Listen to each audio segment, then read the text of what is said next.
We're joined now by Alok Agarwal, who is the head for Quant and Fund Manager at Alchemy Capital. A very good afternoon to you, Alok. Thank you so much for joining us on ET Now. And what are you making of the market construct, given the fact that we've seen a sharp downtick in the market? Now, no doubt, we are seeing a recovery, but we did see a sharper sell-off come in markets.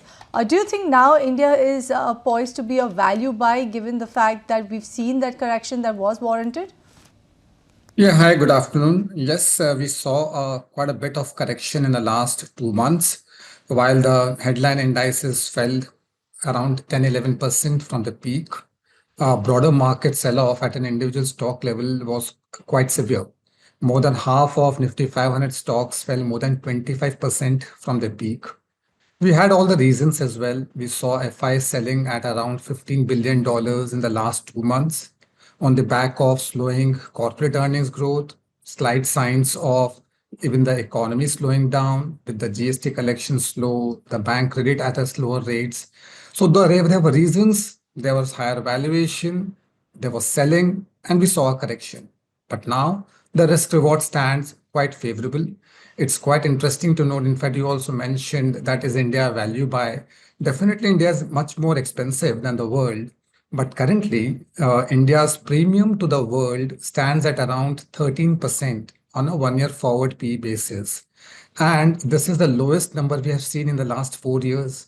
So on a relative basis, our premium is lower, and that is quite justified. We need to get a higher premium because of double-digit nominal GDP growth, double-digit corporate earnings growth, and the double-digit ROEs likely to continue for a longer period of time. And hence, the risk reward definitely has improved significantly. Right. The risk reward has definitely improved, as you're mentioning, but given the fact that we have seen a sharp fall, a lot of sectors, a lot of stocks have become quite attractive, must have become at least quite attractive. So which are those pockets or which are those sectors which you find are a right value buy at this juncture? In India, the structural theme has been consumer discretionary. So we all have been knowing that the demographics have been in India's favor, be it the younger population or the rising per capita income.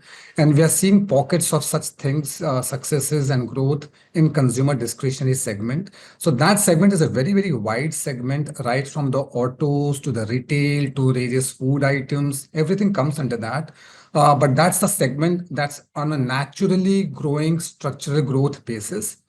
Apart from that, the current cycle in the economy is more capex driven. And hence, the capex related plays, the industrial and cyclical related plays are the ones that are having a higher revenue and growth visibility. These stocks have had more than disproportionate correction in the last 3-4 months. So their higher visibility multiplied by the correction that we saw recently, they make it a very attractive point to rebuilding positions in them. Right. What's your take coming in on the banking space, actually? Because this one, this entire space, everyone's been hoping and waiting for it to make a good comeback to lead the markets higher. But banks have been beaten down quite a bit.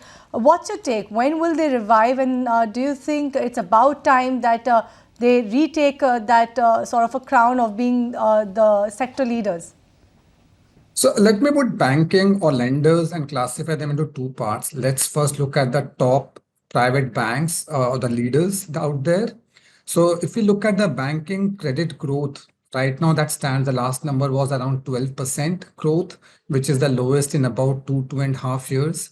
We have been seeing that because of the lower deposit growth numbers, the credit growth numbers came down all the way from 18-20% to about 12%. So that's where the headline growth numbers have got a little arrested, I would say. Then comes the next important point in the income statements, which is the net interest margin. The net interest margins for most banks are being protected. But going forward, as the mobilization of deposits gets a little difficult, in order to ensure that their growth numbers continue, there could be some let up in the margins. And the key question would be around what's the credit cost. That has been fantastic in the last 2 years. But in case there is any increase in the credit cost, that could be some question marks on the profit growth as such. Plus, at the same time, we are seeing the higher profit areas of personal loans, etc. They have been growing at a lower pace, also as guided by the regulator also. But if I look at the overall lending segment, as we mentioned, the previous cycle, the last decade between the global financial crisis till about COVID, that was a period which was consumption-driven growth in the economy. And hence, all the value chain players in and around consumption did very well. A lot of the private lenders, in terms of lenders to the consumption, did extremely well. This cycle is more to do with a capex driven growth, and in case that is likely to continue, so the value chain in and around capex and the lenders of these capex are the ones that are likely to be in a better position of showing growth and improvements. And hence, that's the reason you're seeing a dichotomy in that a lot of these banks are trading at valuations that was much cheaper. Some of them have been reporting great earnings, but haven't really seen that kind of returns. They have been overowned as well, but it's about the visibility of much higher growth that will drive them. There are certain question marks right now, but top-notch quality. Right. Sir, Trent is one of your top holdings in your PMS strategy, but you must surely be happy given the fact that there has been a stellar rally in the share prices. But aren't you worried now about the valuations being quite stretched for Trent, or are you of the view that given the expansion plans of the company and given the diversification that they're doing into lab-grown diamond and beauty products also, this premium valuations would sustain going forward? Thanks. In fact, you partly answered that question. In that consumer discretionary space, especially the retail space, while the opportunity has been huge, there has been no debate around that. But to our surprise and to the surprise of all the market participants, there have not been too many successful players out there. What certain companies have done is that they have executed their strategy so well and executed in a manner that was really liked by the consumers and the shareholders alike, making growth come by without committing too much of capex at a much higher ROEs and the execution rates being faster.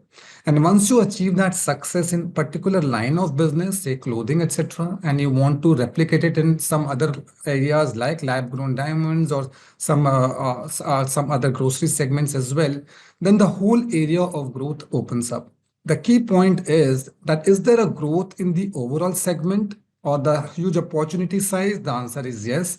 And do you have a very good executor out there? So as long as that is there, the higher growth visibility for a longer period of time can sustain higher valuations. Right. Alok, I wanted your view coming in on the IT space, because you're seeing some sort of a renewed vigor when you talk about the entire IT space, especially after the US presidential elections. Everyone's betting that the fact that the spending may be better and therefore benefit our Indian IT companies as well. What's your view coming in on the IT place? And do you think that now could be the time that you can actually relook at this, because you've seen a fair bit of actually fervor coming in these counters already? Absolutely rightly said. We saw a lot of fervor come in this sector in the last few months. If I look at the IT index in particular, it trades at around 29 times on a 1 year forward basis. And next 2 years, earnings growth on a consensus basis is being projected around 13-14%, which turns out into a PEG ratio of more than 2x, which is actually more expensive than the market. Given the election results in US, there have been expectations that there would be a tax rate cut in the US, which could lead to more IT spending by the companies out there, and hence the top line, etc., for our IT companies may improve. We have yet to see that improvement in the guidance by the companies themselves. We would await for that.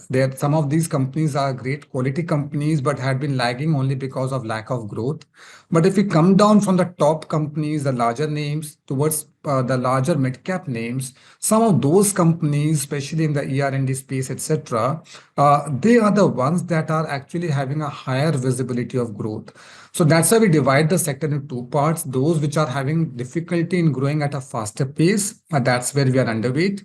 But those which are actually growing at a much faster pace and also gaining more market share within the IT space are the ones we are positive on. Well, thank you, sir, for joining us and sharing your perspective about the markets.